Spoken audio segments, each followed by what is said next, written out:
കാണുന്നില്ല. ആകെ തീവ്രവാദ ഭീകരവാദ പ്രവർത്തനം ശക്തി പ്രാപിക്കുന്നു. രാജ്യത്ത് ലഹരിയുടെ കേന്ദ്രമായി കേരളം മാറുന്നു.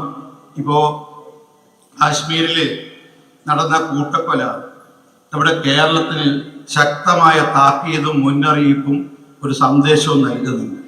കാശ്മീരില് തീവ്രവാദ സംഘങ്ങൾ നിരപരാധികളായ നിരായുധരായ 26ഓളം മനുഷ്യ ജീവനുകളെയാണ് കൊലപ്പെടുത്തിയത്. മതം നോക്കിക്കൊണ്ട്, ID കാർഡ് നോക്കി, കലിമ അറിയുമോ എന്ന് ചോദിച്ചുകൊണ്ടാണ് ഈ നിരപരാധികളെ നെഞ്ചിലേക്ക് തീവ്രവാദികൾ നിറത്തൊപ്പൊഴിച്ചത്. ലഷ്കർ-ഇ-തോയ്ബ എന്ന് പറയുന്ന പാക് ഭീകര സംഘടനയാണ് ഇതിന്റെ പിന്നിലുള്ളത് എന്ന് എല്ലാവർക്കും അറിയാം. അതുകൊണ്ട് ലോകത്തിലെ മുഴുവൻ രാഷ്ട്രങ്ങളും ഭാരതത്തിന് ഐക്യദാർഢ്യം പ്രകടിപ്പിച്ചു. നമ്മുടെ UN കൗൺസിൽ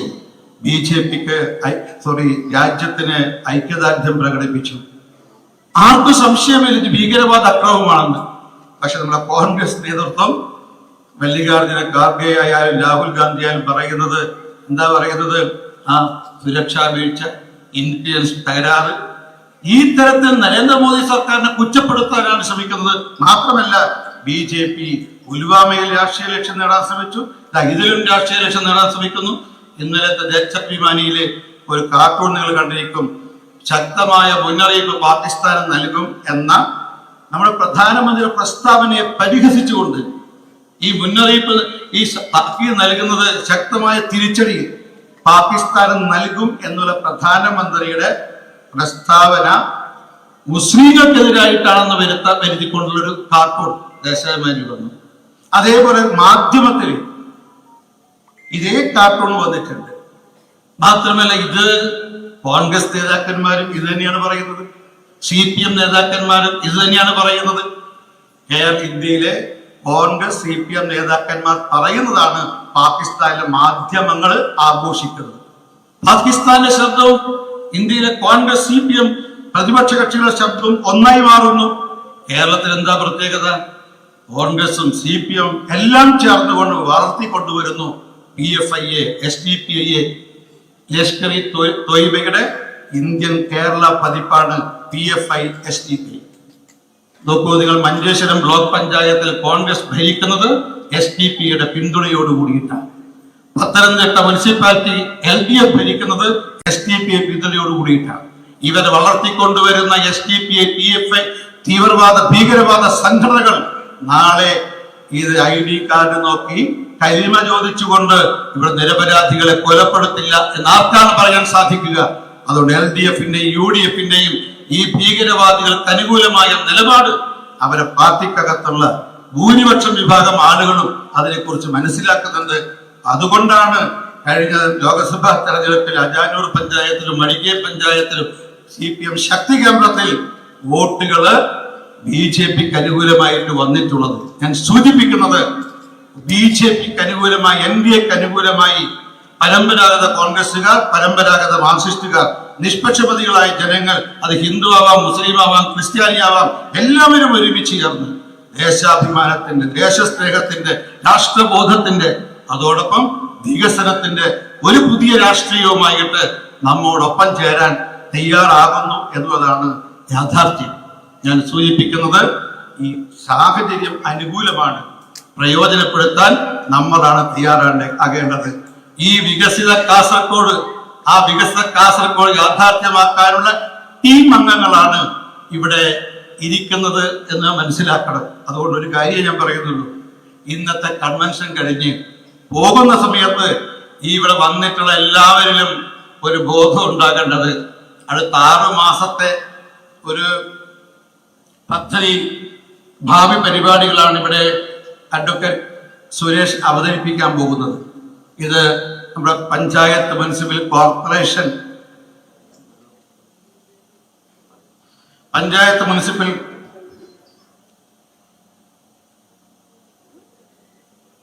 തെരഞ്ഞെടുപ്പിന്റെ ഒരു ഗൃഹപാഠമാണ് ശ്രീ സുരേഷ് ഇവിടെ അവതരിപ്പിക്കാൻ പോകുന്നത്. ഇത് പൂർണ്ണമായും നമുക്ക് നടപ്പാക്കാൻ സാധിക്കണം. ഇവിടെ ഇരുന്ന എല്ലാവരോടും എനിക്ക് സൂചിപ്പിക്കാനുള്ളത്, നമ്മളെല്ലാം ഓരോ വാർഡിലെ പ്രതിനിധികളായി, BJPയുടെ പ്രതിനിധികൾ ഇന്ന് കഴിഞ്ഞതിന് ശേഷം ഓരോ വാർഡിൽ നിന്നും നമുക്ക് താമര വിരിയിക്കാൻ NDA വിജയിപ്പിക്കാൻ നമുക്ക് സാധിക്കണം. അതിനുള്ള പ്രവർത്തനം നടത്തുമെന്ന് പ്രതിജ്ഞ ചെയ്തിട്ട് വേണം നമ്മൾ ഇവിടെ നിന്ന് പുറത്തു പോകാൻ. അതായിരിക്കും ഈ കൺവെൻഷന്റെ വിജയം എന്ന് പറയുന്നത്. നല്ല സമ്പന്നമായിട്ടുള്ളൊരു കൺവെൻഷനാണ്. നോക്കൂ നിങ്ങൾ, ഇഷ്ടമുള്ള വിശാലമായ ഒരു കൺവെൻഷനാണ് ഇവിടെ നടക്കുന്നത്. പക്ഷെ ഇത് പൂർണ്ണ വിജയത്തിലെത്തിക്കണമെങ്കിൽ ഇന്നത്തെ ഈ കൺവെൻഷൻ കൊണ്ട് ഉദ്ദേശിക്കുന്ന എന്താണോ അതിന്റെ സ്പിരിറ്റ് ഉൾക്കൊണ്ടുകൊണ്ട് പ്രാവർത്തികമാക്കി മാറ്റണം. എന്റെ അപേക്ഷ, കാസർഗോഡ് ജില്ലയിൽ നിരവധി ഗ്രാമപഞ്ചായത്തുകൾ നമുക്ക് ഭരിക്കാൻ സാധിക്കണം, ബ്ലോക്ക് പഞ്ചായത്തിൽ ഭരിക്കാൻ സാധിക്കണം, ജില്ലാ പഞ്ചായത്തിൽ കൂടുതൽ മെമ്പർമാരെ അംഗങ്ങൾ എത്തിക്കാൻ സാധിക്കണം. അതിന് പലരും ചോദിക്കുന്നു, ഇപ്പൊ നമ്മൾ കണക്കൂട്ടുന്നത് കഴിഞ്ഞ പ്രാവശ്യം 210 വോട്ട്, ഇപ്രാവശ്യം ഒരു 50 വോട്ടും കൂടി കൂടിയാൽ എങ്ങനെ ജയിക്കുക? ഈ കഴിഞ്ഞ വർഷത്തെ വോട്ടൊന്നും നോക്കേണ്ടതില്ല. 1,10,000 വോട്ട് തൃശ്ശൂരില് 2004 2009 ഉണ്ടായിരുന്നത്. ആ തൃശ്ശൂരിലാണ് നമുക്ക് 75,000 വോട്ടിന്റെ ഭൂരിപക്ഷത്തിന് സുരേഷ് ഗോപി വിജയിച്ചത്. ഈ തൃശ്ശൂർ പേരുകളിലുണ്ടായ മാറ്റം നമ്മുടെ ഈ കാസർഗോഡ് ജില്ലയിലെ ഓരോ വാർഡിലും നമുക്ക്, അത് ഗ്രാമപഞ്ചായത്ത്, ബ്ലോക്ക് പഞ്ചായത്ത്, ജില്ലാ പഞ്ചായത്ത്, മുനിസിപ്പാലിറ്റി വാർഡുകളിൽ നമുക്ക് ഉണ്ടാക്കിയെടുക്കാൻ സാധിക്കണം. അതുകൊണ്ട് എൻ്റെ അപേക്ഷ, നമ്മുടെ സംസ്ഥാന അധ്യക്ഷൻ പറഞ്ഞിട്ടുള്ളത് ഓരോ മാസവും നമ്മുടെ ജില്ലയിൽ വരുന്ന ഓരോ മാസം നമ്മുടെ പ്രവർത്തനത്തിന്റെ പുരോഗതി അദ്ദേഹം വിലയിരുത്തും. ഞാൻ ഒരു അപേക്ഷ പറയുന്നത് 6 മാസം, അതായത് തെരഞ്ഞെടുപ്പ്, പ്രാദേശിക തെരഞ്ഞെടുപ്പ്, പഞ്ചായത്ത് മുനിസിപ്പൽ കോർപ്പറേഷൻ തെരഞ്ഞെടുപ്പ് കഴിഞ്ഞിട്ട് അദ്ദേഹം വീണ്ടും ഈ കാസർഗോഡ് വരുമ്പോ ഇതേ ഹോളിൽ ഇതേപോലെ കൺവെൻഷൻ സംഘടിപ്പിക്കും. അന്ന് ഈ ഇരിക്കുന്ന കൂട്ടത്തിൽ നിരവധി ഗ്രാമപഞ്ചായത്ത് പ്രസിഡന്റുമാരുണ്ടാകണം, മാത്രമല്ല നിരവധി MP മാരുണ്ടാകണം. എന്താ MP-മാരുടെ അർത്ഥം? മെമ്പർ ഓഫ് പാർലമെന്റ് എന്ന് മാത്രമല്ല, മെമ്പർ ഓഫ് പഞ്ചായത്ത്. അതെ, മെമ്പർ ഓഫ് പഞ്ചായത്ത് MP-മാരുണ്ടാകണം. അവർക്കൊക്കെ നമ്മൾ മാലയിട്ട് സ്വീകരിക്കുന്ന ഒരു വലിയ കൺവെൻഷൻ നമുക്ക് ഈ അഭിമാനത്തോടു കൂടിയിട്ട്, ആത്മവിശ്വാസത്തോടു കൂടി നമുക്ക് സംഘടിപ്പിക്കാൻ പറ്റണം. പക്ഷേ അതിന് ക്രോസ് കട്ടൊന്നുമില്ല, കഠിന അധ്വാനത്തിലൂടെ മാത്രമേ അത് സാധിക്കുകയുള്ളൂ. മറ്റു കാര്യം സൂചിപ്പിക്കുന്നത്, നമ്മുടെ ഭഗവത്ഗീതയിൽ ഒരു ശ്ലോകമുണ്ട്, എത്ര യോഗേശ്വരഹോ കൃഷ്ണ തത്ര പാർത്ഥോ ധനുർധരഃ തത്ര ശ്രീ വിജയോ ഭൂതിർ ധ്രുവാനീതിർ മധുർമമ. അതായത് എല്ലാം ഭഗവാൻ അർജുൻ ഉപദേശിച്ചു കൊടുത്തിട്ട് അവസാനം പറയാ, അർജുന് കുറച്ചൊരു സംശയമുണ്ട്, ഈ കൃഷ്ണൻ എല്ലാം പറഞ്ഞിട്ടും എനിക്ക് യുദ്ധത്തിൽ ജയിക്കാൻ സാധിക്കുമോ എന്നൊക്കെ സംശയമുണ്ട്. അപ്പോഴാ പറഞ്ഞ അവസാനം, എത്ര യോഗേശ്വരഹോ കൃഷ്ണ തത്ര പാർത്ഥോ ധനുർധരഃ. അർജുന, വില്ലാളി വീരനായ അർജുനനും യോഗേശ്വരനായ കൃഷ്ണനും എവിടെയാണോ ഉള്ളത് അവിടെയാണ് വിജയം. പക്ഷെ ഇതിന് പുതിയ വ്യാഖ്യാനം എന്താണെന്നറിയോ? ഈ കൃഷ്ണനും അർജുനനും എന്നുള്ളത് നിങ്ങൾ കഥാപാത്രമായിട്ട് കരുതണ്ട. കൃഷ്ണൻ എന്ന് പറയുന്ന വിഷനാണ്, അർജുനൻ എന്ന് പറയുന്ന മിഷനാണ്. ഈ വിഷനും മിഷനും എവിടെയാണോ സമ്മേളിക്കുന്നത് അവിടെയാണ് വിജയം ഉണ്ടാവുക. ഇവിടെ നമുക്ക് വികസിത കേരളം എന്നുള്ള വിഷൻ സംസ്ഥാന പ്രസിഡന്റ് നമ്മുടെ മുന്നിൽ അവതരിപ്പിച്ചിട്ടുണ്ട്. വികസിത കേരളം, വികസിത കാസർഗോഡ്, വികസിത മീൻചാർ, വികസിത കാഞ്ഞങ്ങാട്, വികസിത ഒർക്കാടി, വികസിത നീലേശ്വരം ഒക്കെ പറഞ്ഞിട്ടുണ്ട്. ഇത് വിഷനാണ്. ഈ വിഷൻ യാഥാർത്ഥ്യമാക്കാൻ സുരേഷ് മിഷൻ ഇവിടെ അവതരിപ്പിക്കാൻ പോകും. 6 മാസത്തെ കർമ്മ പദ്ധതി. ഈ വിഷനും ഈ മിഷനും ഒരുമിച്ച് സംയോജിക്കുന്ന സമയത്ത് കൃഷ്ണനും വില്ലാളി വീരനായ അർജുനനും ഒരുമിച്ച് സംയോജിക്കുന്നിടത്ത് വിജയം സുനിശ്ചിതമാകുമെന്ന കാര്യത്തിൽ യാതൊരു സംശയവുമില്ല. അതുകൊണ്ട് വിഷനും മിഷനും ഈ കൺവെൻഷൻ ലഭിക്കും. അതാണ് ഈ കൺവെൻഷന്റെ സവിശേഷത എന്ന് സൂചിപ്പിക്കാൻ ആഗ്രഹിക്കുകയാണ്. അതുകൊണ്ട് എല്ലാം അനുകൂലമാണ്. പരിശ്രമിക്കുക, കഠിനാധ്വാനം ചെയ്യുക. ഒരുപാട് ധീരരായ ബലിദാനികള് ഉള്ള മണ്ണാണ് ഈ കാസർഗോഡിന്റെ മണ്ണ്. ഇവർക്കൊക്കെ നമുക്ക് നൽകാനുള്ള ഏറ്റവും വലിയ ശ്രദ്ധാഞ്ജലി എന്ന് പറയുന്നത് ഈ വരുന്ന തെരഞ്ഞെടുപ്പിൽ നിരവധി ജനപ്രതിനിധികളെ വിജയിപ്പിച്ചുകൊണ്ടാണ് ധീരരായ ബലിദാനികൾക്ക് നാം ഇനി മുതൽ ശ്രദ്ധാഞ്ജലി അർപ്പിക്കേണ്ടത് എന്നുകൂടി സൂചിപ്പിക്കാൻ ആഗ്രഹിക്കുകയാണ്. അതുകൊണ്ട് പൂർണ്ണ ആത്മവിശ്വാസത്തോടെ, പൂർണ്ണ വിജയവിശ്വാസത്തോടു കൂടി ഈ കൺവെൻഷൻ നാം കൺവെൻഷനിൽ പോയി സ്വന്തം കർമ്മമണ്ഡലത്തിൽ നമ്മുടെ മുഴുവൻ ഭാവി പരിപാടികളും നടപ്പിലാക്കാൻ നിങ്ങൾ തയ്യാറാകണമേ എന്ന് വിനയപൂർവ്വം അഭ്യർത്ഥിച്ചുകൊണ്ട്, ധീരജാജി പറഞ്ഞതുപോലെ കരൈവേദി മുന്നോട്ടേക്ക് ലക്ഷ്യം നേടുന്നത് വരെ മുന്നോട്ടേക്ക് പോകാൻ നിങ്ങൾ എല്ലാവരും തയ്യാറാകണമെന്ന് വിനയപൂർവ്വം അഭ്യർത്ഥിച്ചുകൊണ്ട് അച്ഛാദിൻ ആനെ വാലേഹെ, ഒരു നല്ലൊരു നാള്, ഒരു പുതിയ വസന്തം വരാൻ വേണ്ടി പോകുന്നു. ആ ഒരു പുതിയ വസന്തത്തെ സ്വീകരിക്കാൻ നമുക്ക് സാധിക്കണം. ഒരു കാര്യം സൂചിപ്പിക്കുന്നത്, നമ്മുടെ മഹാഭാരതത്തില് ഭഗവാൻ കൃഷ്ണൻ ഈ വനവാസം നടത്തുന്ന ഈ പാണ്ഡവന്മാരുടെ മൂത്ത ജ്യേഷ്ഠൻ ധർമ്മപുത്രരോട് പറയുന്നുണ്ട്, ധർമ്മപുത്ര, ഈ വൃക്ഷങ്ങൾക്കൊന്നും ഇലകളും പൂക്കളും കായ്കളും ഇല്ല, എന്താ കാരണം? ധർമ്മപുത്ര പറഞ്ഞു, ഭഗവാൻ ഇത് വളരെ ചെറിയ കാര്യമാണ്, ഇപ്പൊ ശിശിരകാല, ഇപ്പൊ ഇതൊന്നും ഉണ്ടാവില്ല. അപ്പം ഭഗവാൻ ചോദിക്കുന്നത്, എപ്പ ഈ ഇലകളും പൂക്കളും കായ്കളും വരിക? അപ്പോ കൃഷ്ണൻ പറഞ്ഞു, അല്ല ധർമ്മപുത്ര പറഞ്ഞു, വസന്തകാലം വന്നാൽ ഈ വൃക്ഷങ്ങൾക്കൊക്കെ ഇലകളുണ്ടാവും, പൂക്കളുണ്ടാവും, കായ്കളുണ്ടാവും. ഇത് ഭഗവാൻ ഉദ്ദേശിച്ചത് ഈ പാണ്ഡവന്മാർക്ക് ഇപ്പം ശിശിരകാല, ഇത് നല്ലൊരു കാലം വരുന്നുണ്ട് എന്ന് ബോധ്യപ്പെടുത്താൻ വേണ്ടിയിട്ടാണ് ഈ പ്രകൃതിയിലെ മാറ്റത്തെ സൂചിപ്പിച്ചുകൊണ്ട് പറഞ്ഞത്.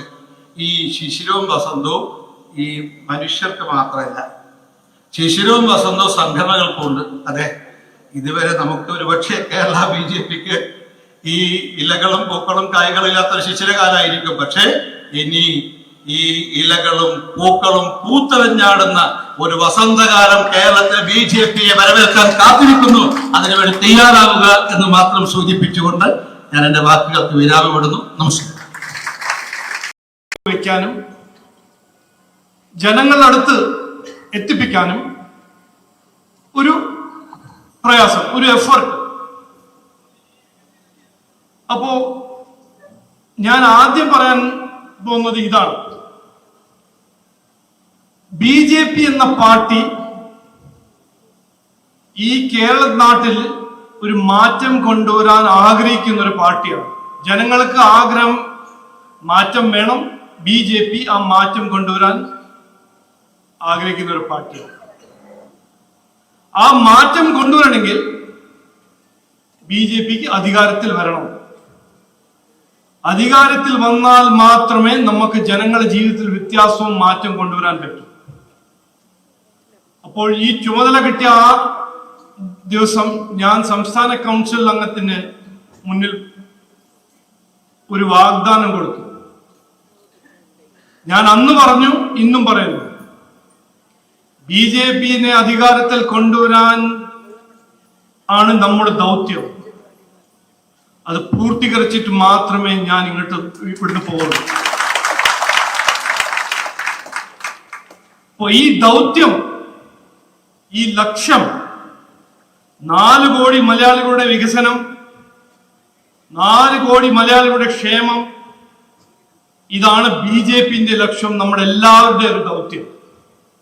അത് പറയാനാണ് ഈ വികസിത കേരളം കൺവെൻഷന്റെ ഏറ്റവും പ്രധാനപ്പെട്ട ഒരു ഗോൾ.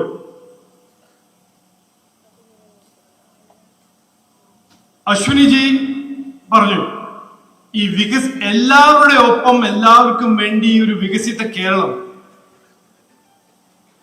ഒരു മുദ്രാവാക്യമാണ്. ഞാൻ പറയുന്നു, അത് മുദ്രാവാക്യം മാത്രമല്ല, അത് മാത്രമല്ല, ഇത് പാർട്ടിന്റെ ഒരു ദൗത്യമാണ്. ഇത് ഞങ്ങൾ ചെയ്തേ പറ്റൂ. അപ്പൊ ഈ മുദ്രാവാക്യം അല്ല, ഈ ദൗത്യമാണ് വികസിത കേരളം. അത് എന്താണ് ഈ വികസിത കേരളം? ഞാൻ ആദ്യമായിട്ട് ഇത് മുമ്പോട്ട് വെച്ചപ്പോൾ ഒരു മാധ്യമ സുഹൃത്ത് മൈക്ക് എന്റെ അടുത്ത് കൊണ്ടുവന്ന് ചോദിച്ചു, ഈ വികസനം നമ്മൾ എത്രയോ കാലമായിട്ട് കേൾക്കുന്നില്ലേ? ഇവിടെ LDFും കോൺഗ്രസും വാഗ്ദാനം കൊടുത്ത് വികസനം കൊണ്ടുവരാന്ന് പറഞ്ഞ പാർട്ടികൾ ഞങ്ങൾ ആദ്യം കേട്ടിട്ടുണ്ടല്ലോ. അപ്പൊ ഇതെന്താ പുതിയൊരു വ്യത്യാസം? അത് എന്താണ് വ്യത്യാസം? ഞാൻ 3 കാര്യം പറഞ്ഞ് മുമ്പോട്ട് വെക്കാൻ ആഗ്രഹിക്കുന്നു. ആദ്യത്തെ കാര്യം, ഈ വികസനം. ഞങ്ങൾ കാണുന്ന വികസനം ഒരു പൊളിറ്റിക്കൽ വാഗ്ദാനമല്ല. ഞങ്ങൾക്കൊരു ഇലക്ഷൻ സമയത്ത് ഒരു മുദ്രാവാക്യം കണ്ടുപിടിച്ചൊരു വികസനം എന്ന് പറഞ്ഞു നടക്കുന്ന പാർട്ടിയല്ല. BJPന്റെ നേതാവായ നരേന്ദ്രമോദിജി അദ്ദേഹത്തെ കുറിച്ച് പറയുമ്പോൾ അദ്ദേഹം പറഞ്ഞു, ഞാനൊരു പ്രധാന സേവക്കാണ്. അപ്പോ വികസനം BJPയും NDA മനസ്സിലാക്കുന്നതും ഞങ്ങൾ ചെയ്യുന്നതും ജനങ്ങളുടെ കഷ്ടങ്ങൾ പരിഹരിക്കുന്ന ഒരു വികസനം, യുവാക്കളുടെ സ്വപ്നങ്ങൾ യാഥാർത്ഥ്യമാക്കുന്ന ഒരു വികസനം, അതാണ് BJP NDA ചെയ്യുന്ന ഒരു വികസനം, ചെയ്തൊരു വികസനം, ചെയ്യാൻ പോകുന്നൊരു വികസനം. ഈ ജനാധിപത്യ സംവിധാനത്തിൽ, ഒരു ഡെമോക്രാറ്റിക് സെറ്റപ്പിൽ എല്ലാ 5 കൊല്ലം വോട്ടേഴ്സ് വോട്ട് കൊടുക്കാൻ പോകുമ്പോൾ എന്ത് വിചാരിച്ചിട്ടാണ് വോട്ട് കൊടുക്കുന്നത്? അവരുടെ മനസ്സിൽ പ്രധാനപ്പെട്ട ഒരു ഇഷ്യൂ, എന്റെ ജീവിതത്തിൽ ഒരു വ്യത്യാസം കൊണ്ടുവരുന്ന ഒരു പാർട്ടിക്ക് ഞാൻ വോട്ട് കൊടുക്കാൻ താല്പര്യമുണ്ട്, എന്റെ കുട്ടികൾക്കും കുടുംബത്തിന് വിഷമങ്ങൾ, കഷ്ടങ്ങൾ പരിഹരിക്കുന്ന ഒരു പാർട്ടി അല്ലെങ്കിൽ ഒരു കാൻഡിഡേറ്റിന് ഞാൻ വോട്ട് കൊടുക്കാൻ ആഗ്രഹിക്കുന്നു. ഇതാണ് അവർ വിചാരിക്കുന്നത്. ഞാനും ഇലക്ഷൻ സമയത്ത് വോട്ട് കൊടുക്കാൻ പോകുമ്പോൾ ഞാൻ എന്ത് വിചാരിച്ചിട്ടാണ് വോട്ട് കൊടുക്കുന്നത്? നമ്മുടെ ഒരു ഭാവി ഇന്നത്തേക്കാൾ നല്ലൊരു ഭാവി ആവണം. അപ്പോൾ ഇത് ചെയ്യുമ്പോൾ നമ്മുടെ നാടിന് 3 പാർട്ടി എന്ത് ചെയ്തു? ജനങ്ങൾ ഇതിങ്ങനെ വിശ്വാസം കൊടുക്കുമ്പോൾ കോൺഗ്രസ് എന്ത് ചെയ്തു? BJP എന്ത് ചെയ്തു? ലെഫ്റ്റ് എന്ത് ചെയ്തു? ഇതിന്റെ ഒരു അനാലിസിസ് നമുക്ക് നടത്തണം, നമുക്ക് മനസ്സിലാക്കണം. അപ്പോൾ ഞാനൊരു ഫ്ലാഷ് ബാക്ക് റീവൈൻഡ് ചെയ്യുന്നു. 2004 21 കൊല്ലം മുമ്പേ, ഇത് ഓർമ്മിപ്പിക്കുന്ന ഒരു കാര്യമാണ്. അടൽ ബിഹാരി വാജ്പേയി അധ്വാനിച്ച് ഒരു നല്ല ഇക്കോണമി വെച്ച് ജനങ്ങൾ തീരുമാനിച്ചു, അല്ല കോൺഗ്രസ് വാഗ്ദാനം കൊടുക്കുന്ന അതെല്ലാം വിശ്വസിച്ച് കോൺഗ്രസിന് ഒരു മാൻഡേറ്റ് കൊടുത്തു. 2004 കോൺഗ്രസ് ആ ഇലക്ഷനിൽ പറഞ്ഞു ഇത് ചെയ്യും അത് ചെയ്യും, ജനങ്ങൾ വിശ്വസിച്ചു, ഒരു മാൻഡേറ്റ് കൊടുത്തു. ആ വിശ്വാസം ജനങ്ങൾ വിശ്വസിച്ചു. അതുകൊണ്ടാണ് അടൽ ബിഹാരി വാജ്പേയി എന്ന നല്ലൊരു പ്രധാനമന്ത്രി മാറ്റി. അതാണ് ജനാധിപത്യം. ആ 2004 മുതൽ ആദ്യത്തെ അവർ 10 കൊല്ലം ഭരിച്ചു. ആര്? കോൺഗ്രസ്. അതിന്റെ 5 കൊല്ലം കോൺഗ്രസ് ഭരിച്ചപ്പോൾ അവരുടെ പിന്തുണ ആരുടെയായിരുന്നു? CPM. ഈ 10 കൊല്ലം ഭരിച്ചു കഴിഞ്ഞ് എന്താണ് കോൺഗ്രസ് ചെയ്തത്? ജനങ്ങൾ വിശ്വസിച്ചു, ജനങ്ങൾ ഒരു മാൻഡേറ്റ് കൊടുത്തു. 10 കൊല്ലം കഴിഞ്ഞിട്ട് എന്താണ് കോൺഗ്രസ് ചെയ്തത്? ലോകത്തിന്റെ ഏറ്റവും ദുർബലമായ 5 എക്കോണമീസ് ഒന്നാം നമ്പർ ഇന്ത്യയാണ്. അങ്ങനെയാണ് അവർ മാറ്റിവെച്ചത്. ഇന്ത്യ വിലക്കയറ്റം എന്ന് പറഞ്ഞാൽ റെക്കോർഡ്, ഇൻഡിപെൻഡന്റ് ഇന്ത്യന്റെ ഹിസ്റ്ററി ചരിത്രത്തിൽ ഏറ്റവും വലിയ വിലക്കയറ്റം. ജോബ്ലെസ്നെസ്, തൊഴിലില്ലായ്മ എന്ന് പറഞ്ഞാൽ ഏറ്റവും ഹയസ്റ്റ് ജോബ്ലെസ്നെസ്. ഇന്ത്യയിൽ വന്ന നിക്ഷേപം എല്ലാം ഓടിപ്പോയി പോകുന്ന ഒരു സാഹചര്യമായിരുന്നു. അഴിമതി കാണാത്തതും അതിനു മുമ്പ് ആരും വിചാരിക്കാത്ത ലെവലിലൊരു അഴിമതി ആണ് കോൺഗ്രസ് മുമ്പോട്ട് വെച്ചത് ഈ 10 കൊല്ലത്തിൽ. എന്നിട്ട് ഈ 10 കൊല്ലത്തിൽ 8 മന്ത്രിമാർ ഡൽഹിയിൽ കുത്തിയിരുന്ന് 8 മന്ത്രിമാരായിരുന്നു നമ്മുടെ കേരളത്തിന്റെ MPs. 8 കേരളത്തിന്റെ മിനിസ്റ്റേഴ്സ്. അവർ കേരളത്തിന് വേണ്ടി എന്തെങ്കിലും ചെയ്തോ? ഒരു ചുക്കും ചെയ്തില്ല. നമ്മുടെ നാടിനെ എവിടുന്ന് എങ്ങോട്ട് കൊണ്ടുപോയി അതും എല്ലാവർക്കും അറിയാം. അപ്പൊ ഞാൻ പറയാൻ ആഗ്രഹിക്കുന്നത് ഇതാണ്, ജനങ്ങൾ വിശ്വസിച്ച് അവരെ വിശ്വാസം ഒരു പാർട്ടിക്ക് കൊടുത്തപ്പോൾ, കോൺഗ്രസ് പാർട്ടി, അവരെ ചെയ്ത പണി ഇതാണ്. വികസനത്തിന്റെ വാഗ്ദാനം കൊടുത്ത് ജനങ്ങളെ വഞ്ചിച്ചു 10 കൊല്ലം. ഇതാണ് സത്യം, ഇതാണ് ഫാക്ട്. 2014 ജനങ്ങൾ പറഞ്ഞു മതിയായി. അഴിമതി മതിയായി, വിലക്കയറ്റവും മതിയായി, തൊഴിലില്ലായ്മ മതിയായി. നരേന്ദ്രമോദിജിക്ക് ഒരു അവസരം കൊടുത്തു 2014. അദ്ദേഹം 11 കൊല്ലം ഭരിച്ചിട്ടുണ്ട്. ജനങ്ങൾ 3 തവണ അദ്ദേഹത്തിന് പ്രധാനമന്ത്രിക്ക് മാൻഡേറ്റ് കൊടുത്തു. കഴിഞ്ഞ 10 വർഷത്തിനിടെ ഇന്ത്യ കൈവരിച്ച വലിയ കുതിപ്പ് നിങ്ങൾക്ക് മാത്രമല്ല ലോകത്തിലെ എല്ലാവർക്കും അറിയാം. ഇന്ത്യ, ആ ദുർബലമായ ഇന്ത്യ ഇന്ന് ലോകത്തിന്റെ 4ാം നമ്പറിന്റെ ഇക്കോണമിയാണ്. ആ ദുർബലമായ ഇന്ത്യയിൽ ഇന്ന് ലോകത്തിന്റെ എല്ലാ കമ്പനീന്റെ ഫാക്ടറീസും R&D സെന്റേഴ്സ് ഇന്ത്യയിലാണ്.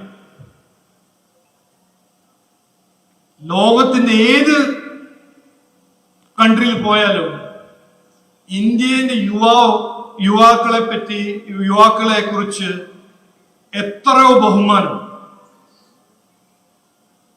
അത് ടെക്നോളജി മേഖലയാണോ, കർഷക മേഖലയാണോ, ഏത് മേഖലയാണെങ്കിലും ഇന്ത്യ ഒരു performing soon to be Viksit Bharat എന്നാണ് ജനങ്ങൾ കാണുന്നത്. ഇന്ത്യ മാത്രമല്ല, മൊത്തം ലോകത്തില്. അത് പ്രസിഡന്റ്, അമേരിക്കന്റെ പ്രസിഡന്റ് ആണോ, UK ആണോ, ഏത് പ്രസിഡന്റ് ആണെങ്കിലും എവിടെ പോയാലും ഇതാണ് മാറ്റം. ജനങ്ങൾ വിശ്വസിച്ചു, ഒരു മാൻഡേറ്റ് കൊടുത്തു. അതിനുവേണ്ടി നരേന്ദ്രമോദിജി അധ്വാനിച്ചു. സമർപ്പണം. അദ്ദേഹം പ്രധാന സേവക് ഒരു ടൈറ്റിൽ എടുത്ത് അദ്ദേഹം ജനങ്ങൾക്ക് വേണ്ടി അധ്വാനിച്ചു. ഇന്ന് അദ്ദേഹത്തിന്റെ ഗവൺമെന്റിന്റെ പദ്ധതികൾ കർഷകർക്ക് വേണ്ടി, തീരദേശത്തെ മത്സ്യത്തൊഴിലാളികൾക്ക് വേണ്ടി, യുവാക്കൾക്ക് വേണ്ടി, മഹിളകൾക്ക് വേണ്ടി, PM ആയുഷ്മാൻ മുതൽ ഫസൽ ബീമ യോജന, ആരുമില്ല ഈ നാട്ടില് ഒരു സ്കീമോ ഒരു പദ്ധതിയോ അതിന്റെ ബെനിഫിറ്റ് ഇല്ല എടുക്കാണ്ട്. അതാണ് വ്യത്യാസം കോൺഗ്രസും BJPന്റെ. ഇതാണ് സത്യം. അപ്പൊ ഈ നാട്ടിൽ എന്താ നടന്നത്? 10 കൊല്ലം മുമ്പേ, 9 കൊല്ലം മുമ്പേ ജനങ്ങൾ ഇവിടെയും വിശ്വസിച്ച് ഒരു മാൻഡേറ്റ് കൊടുത്തു. ബഹുമാനപ്പെട്ട മുഖ്യമന്ത്രി പിണറായി വിജയന്റെ CPM ഒരു മാൻഡേറ്റ് കൊടുത്തു. ആ 10 കൊല്ലം ജനങ്ങളെ വിശ്വസിച്ച് ഒരു മാൻഡേറ്റ് കൊടുത്തപ്പോൾ എന്താണ് ഈ പാർട്ടി ചെയ്തത്? സ്ഥിതി എന്താണ് ഇപ്പോ നമ്മുടെ നാടിന്റെ? കടം എടുക്കാണ്ട് 1 ഇഞ്ച് പോവാൻ പറ്റാത്ത ഒരു സർക്കാരാണ് സംസ്ഥാന സർക്കാർ. ആശാ വർക്കേഴ്സ്, നമ്മുടെ ഫ്രണ്ട് ലൈൻ ഹെൽത്ത് വർക്കേഴ്സ് 100 രൂപ ശമ്പളം വർദ്ധിക്കുന്ന ഒരു റിക്വസ്റ്റ് മുമ്പോട്ട് വെക്കുമ്പോൾ അതിന് കൊടുക്കാൻ കാശില്ല, താല്പര്യമില്ല. KSRTC ജീവനക്കാരന്റെ ശമ്പളം കൊടുക്കാൻ കാശില്ല. ഗവൺമെന്റ് പെൻഷനേഴ്സിന്റെ പെൻഷൻ വരുന്നത് 5-6 മാസം കഴിഞ്ഞു. ഒരു ഒറ്റ ഇൻഫ്രാസ്ട്രക്ചർ പ്രോജക്ട് ഇതുവരെ 9 കൊല്ലത്തിലൊന്നും ചെയ്തിട്ടില്ല. കുഞ്ഞാലിക്കുട്ടി സാഹിബ്, ഞാനല്ല പറഞ്ഞത്, BJPക്കാരല്ല പറഞ്ഞത്, കുഞ്ഞാലിക്കുട്ടി സാഹിബ് ഇന്ത്യ അലയൻസിന്റെ അവരുടെ പാർട്ട്ണർ അസംബ്ലിയിൽ പറഞ്ഞത് ആകെ ഈ നാട്ടിൽ നടന്നത് ഒരു ഹൈവേ ആണ്. ആ ഹൈവേയും ചെയ്തത് നിതിൻ ഗഡ്കരിജിയും നരേന്ദ്രമോദിജിയും. അപ്പൊ നമ്മൾ പണ്ട് കാലത്ത് സ്കൂളും കോളേജിൽ പോകുമ്പോൾ ഒരു റിപ്പോർട്ട് കാർഡ് കിട്ടില്ല, എക്സാം കഴിഞ്ഞൊരു റിപ്പോർട്ട് കാർഡ്. അപ്പോ ഈ ജനാധിപത്യ സംവിധാനത്തിൽ റിപ്പോർട്ട് കാർഡ് ജനങ്ങൾ തരികയാണെങ്കിൽ കോൺഗ്രസ് ഹൈലി ഫെയിൽ, LDF തോറ്റു ഫെയിൽ അഗൈൻ. ഒരു പാസ് അല്ല, ഡിസ്റ്റിങ്ഷനോട് പാസ് ചെയ്യുന്ന ഒരു പാർട്ടി ഉണ്ടെങ്കിൽ അത് നരേന്ദ്രമോദിജിയും BJP ഇന്ത്യയാണ്. ഇതാണ് സത്യം, ഇതാണ് റിയാലിറ്റി. അപ്പൊ വികസനം എല്ലാവരും പറയുന്നെന്ന് പറയുമ്പോൾ അത് ശരിയാണ്. പക്ഷേ ആ വികസനം വാക്ക് പാലിച്ചിട്ട് ജനങ്ങളുടെ അടുത്ത് കൊണ്ടുവരാൻ ഒരു പാർട്ടിന്റെ ഒരു ട്രാക്ക് റെക്കോർഡിലുള്ള പാർട്ടി ഉണ്ടെങ്കിൽ, കഴിവുള്ള ഒരു പാർട്ടി ഉണ്ടെങ്കിൽ, കാണിച്ചു കൊടുത്തൊരു പാർട്ടി ഉണ്ടെങ്കിൽ അത് BJP തന്നെയാണ്. രണ്ടാമത്തെ കാര്യം ഞാൻ പറയാൻ ആഗ്രഹിക്കുന്നത്, എല്ലാവരുടെ ഒപ്പം എല്ലാവർക്കും വേണ്ടി.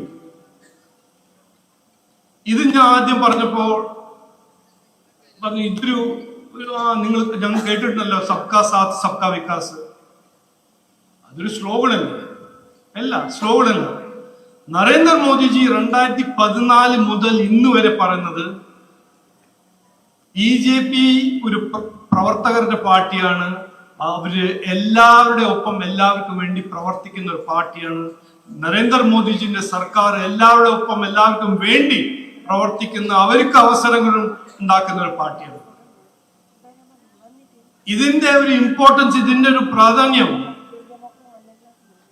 ഞാൻ എക്സ്പ്ലെയിൻ ചെയ്തുതരാം, ഞാൻ പറഞ്ഞുതരാം. ഇവിടെ മറ്റെല്ലാ പാർട്ടീസും ഇത് ചെയ്യുന്നില്ല. ഇന്ത്യൻ യൂണിയൻ മുസ്ലിം ലീഗ് ഒരാഴ്ച മുമ്പേ വഖഫ് പെറ്റീഷന്റെ എതിരെ ഒരു പെറ്റീഷൻ ഫയൽ ചെയ്തപ്പോൾ സുപ്രീം കോർട്ടിൽ ഇന്ത്യൻ യൂണിയൻ മുസ്ലിം ലീഗിന്റെ പെറ്റീഷനിൽ അവർ പറയുന്നു,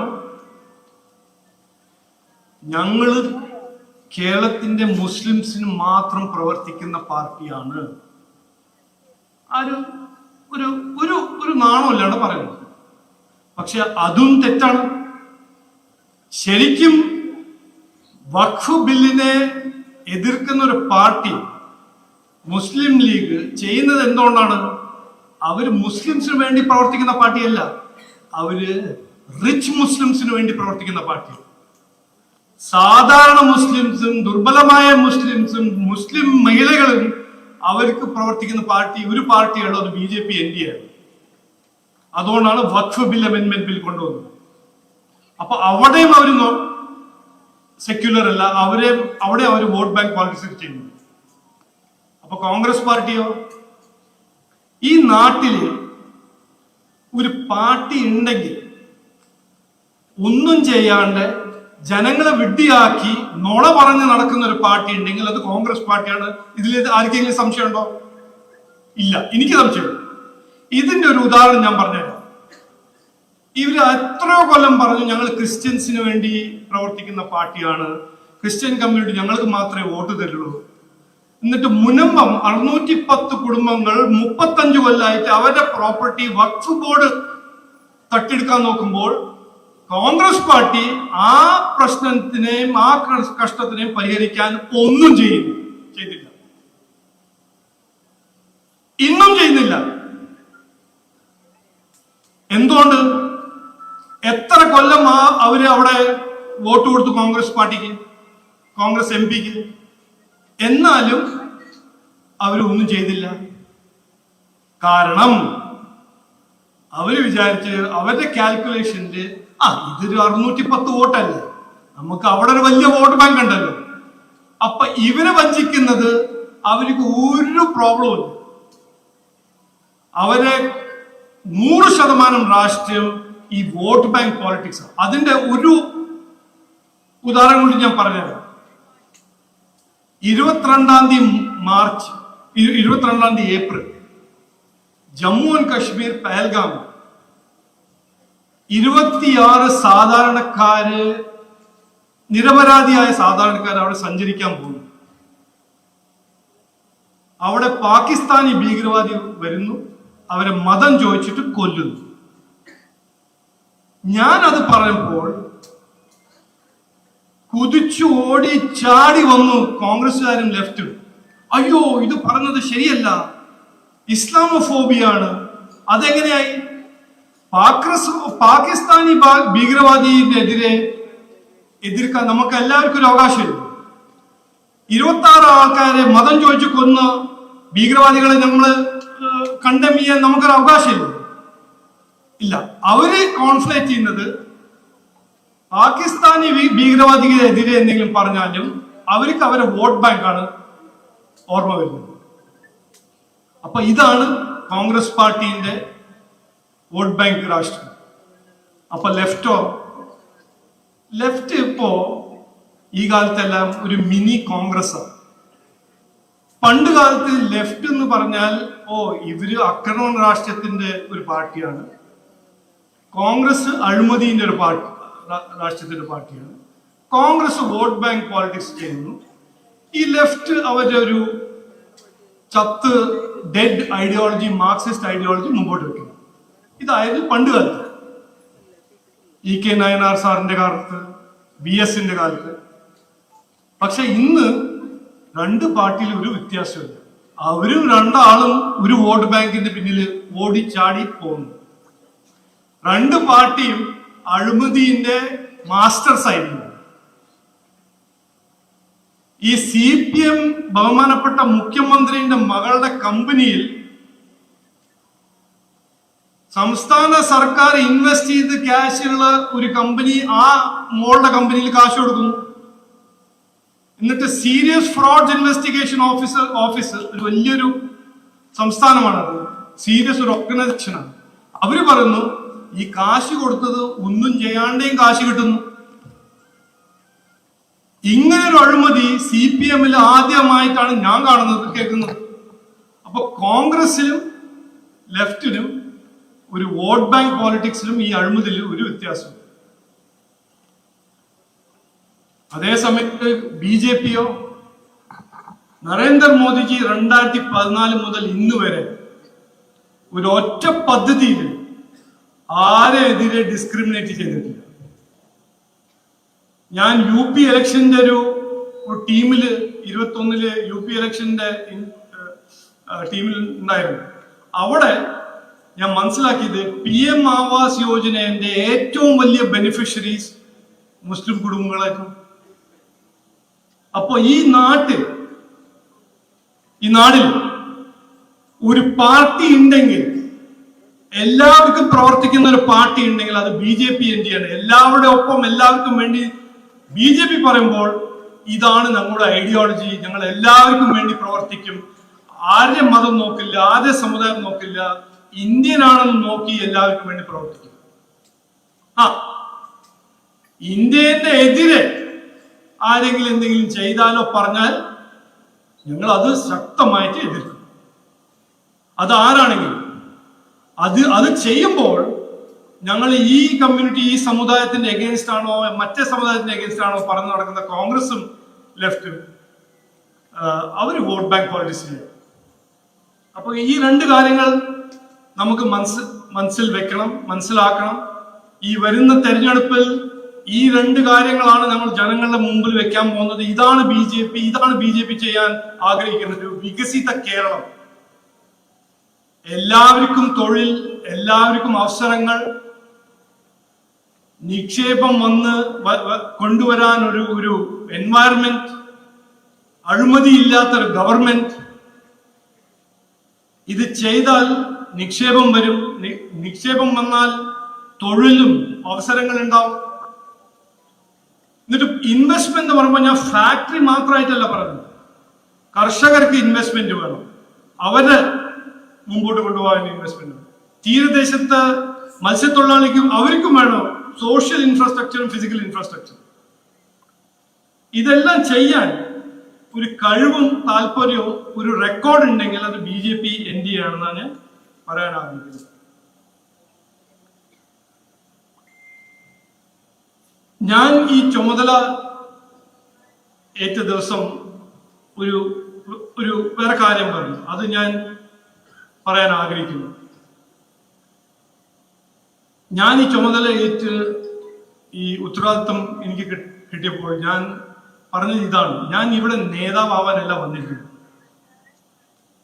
ഈ വികസിത കേരളത്തിന്റെ നമ്മുടെ പാർട്ടിനെ അധികാരത്തിൽ കൊണ്ടുവരാൻ ആത്മാർത്ഥമായ പ്രവർത്തിക്കുന്നവരെ നേതാവ് ആക്കാനാണ് ഞാൻ വന്നിരിക്കുന്നത്.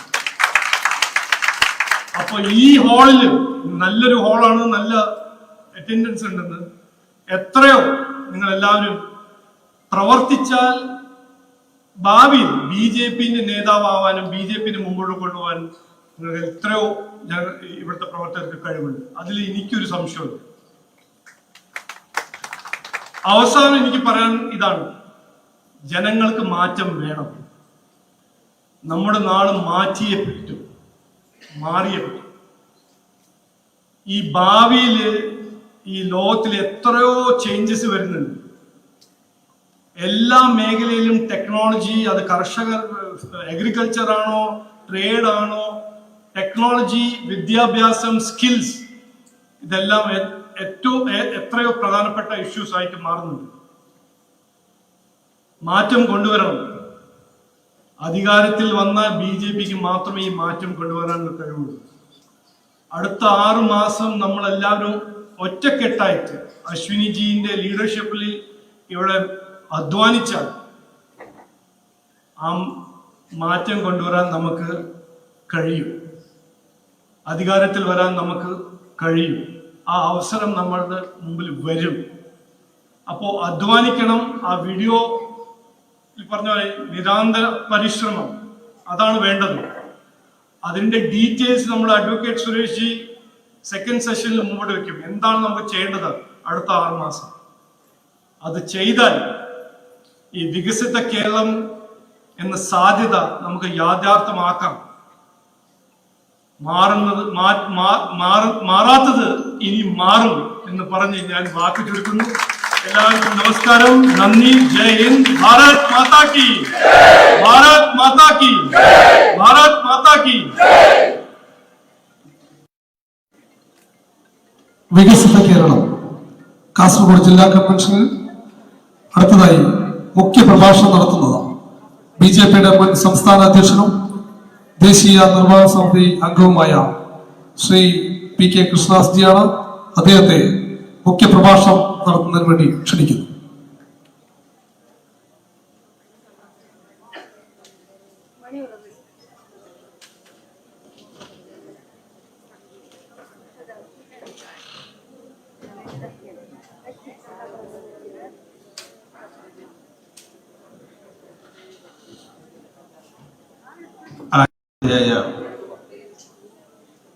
ഇന്നത്തെ ഈ സവിശേഷമായ യോഗത്തിന്റെ അധ്യക്ഷപദം അലങ്കരിക്കുന്ന കാസർഗോഡ് ജില്ലയുടെ സമാദരണീയായ ജില്ലാ president Shri N L Ashwini, വികസിത കേരളം വികസിത കാസർഗോഡ് എന്ന ലക്ഷ്യത്തിന്റെ അടിസ്ഥാനത്തിൽ സംഘടിപ്പിച്ച ഈ കൺവെൻഷൻ ഔപചാരികമായി ഉദ്ഘാടനം ചെയ്ത നമ്മുടെ സമാദരണീയനായ സംസ്ഥാന അധ്യക്ഷൻ ശ്രീ രാജീവ് ചന്ദ്രശേഖർജി, വേദിയിൽ ഉപവിഷ്ടരായിട്ടുള്ള ബിജെപിയുടെ ആദരണീയനായ അഖിലേന്ത്യാ ഉപാധ്യക്ഷൻ ശ്രീ എ പി അബ്ദുള്ളക്കുട്ടി, ബിജെപിയുടെ സംസ്ഥാന സെക്രട്ടറിമാരായ advocate Srikanth, advocate Suresh, Shri K Ranjith, അതേപോലെ യുവമോർച്ചയുടെ മുൻ അഖിലേന്ത്യാ സെക്രട്ടറിയും നമ്മുടെ മാധ്യമങ്ങളുടെ പ്രഭാരി ചുമതല വഹിക്കുന്ന ശ്രീ അനൂപ് ആന്റണി, ബിജെപിയുടെ മുൻ ജില്ലാ അധ്യക്ഷൻ ശ്രീ രവീഷ് തന്ത്രി, ശ്രീ സുരേഷ് കുമാർ ഷെട്ടി, ശ്രീ ബാലകൃഷ്ണ ഷെട്ടി, ശ്രീ വി രവീന്ദ്രൻ, പ്രിയങ്കരനായിട്ടുള്ള സഞ്ജീവ ഷെട്ടി, വേദി നേതാക്കന്മാരുടെ സാന്നിധ്യം കൊണ്ട് സമ്പന്നമായതുകൊണ്ട് എല്ലാവരുടെ പേരും ഞാനിവിടെ പറയാൻ ആഗ്രഹിക്കുന്നില്ല. ജനറൽ സെക്രട്ടറിമാരായ പി ആർ സുനിൽ, ശ്രീ ബാബുരാജ്, ശ്രീ മണിലാൽ, പേരെടുത്ത് പറയേണ്ട പല പ്രഗത്ഭരായ നേതാക്കന്മാരും സദസ്സിലും സന്നിഹിതരായിട്ടുണ്ട്. സമയത്തിന്റെ കുറവ് കൊണ്ട് ഞാൻ പേരുകളൊന്നും പറയുന്നില്ല. പ്രിയമുള്ള സഹോദരി സഹോദരന്മാരെ, സഹപ്രവർത്തകരെ, മാധ്യമ സുഹൃത്തുക്കളെ, നമസ്കാരം. നമ്മുടെ പ്രിയങ്കരനായ ശ്രീ രാജീവ് ചന്ദ്രശേഖർജി ഭാരതീയ ജനതാ പാർട്ടിയുടെ സംസ്ഥാന അധ്യക്ഷ പദവിയിൽ അവരോധിക്കപ്പെട്ടതിന് ശേഷം ഈ അത്യുത്തര കേരളമായ കാസർഗോഡ് ആദ്യമായിട്ടാണ് എത്തുന്നത്. അദ്ദേഹത്തിന്റെ സന്ദർശനത്തോടനുബന്ധിച്ചാണ് ഈ സപ്തഭാഷാ സംഗമ ഭൂമിയിൽ ഇതുപോലൊരു മഹാസമ്മേളനം നമ്മൾ സംഘടിപ്പിച്ചിട്ടുള്ളത്. ഈ സമ്മേളനത്തിന്റെ ഒരു സവിശേഷത എന്തെന്നാൽ നമ്മൾ ഈ യോഗത്തില് ഒരു പുതിയ ലക്ഷ്യമാണ് നമ്മുടെ സംസ്ഥാന അധ്യക്ഷൻ അവതരിപ്പിക്കുന്നത്.